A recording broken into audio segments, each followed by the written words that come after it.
खरं तर दादा अचानक गेले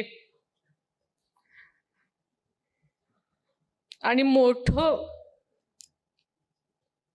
सगळ्या जबाबदारींचं ओझं ठेवून गेले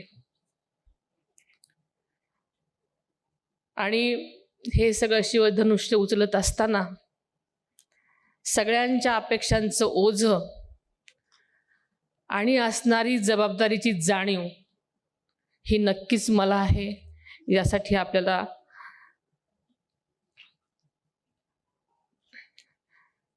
माझं यापुढे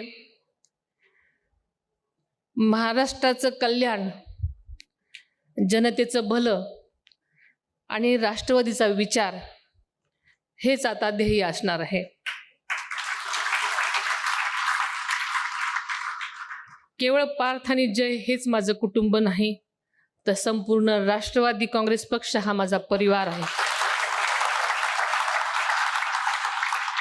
दादांनी या पक्षाला ज्या आत्मीयतेनं, ज्या जिव्हाळ्यानं आणि ज्या पद्धतीनं एक कुटुंब म्हणून जपलं, त्याच पद्धतीनं काकणभर कमी न पडू देता मी या पक्षाला म्हणजेच आपल्या या कुटुंबाला सांभाळण्याचा प्रामाणिक प्रयत्न करेन। या निमित्तानं मी आपल्याला सर्वांना शब्द देते की उठणार नाही, मातणार नाही, घेतला वसा टाकणार नाही।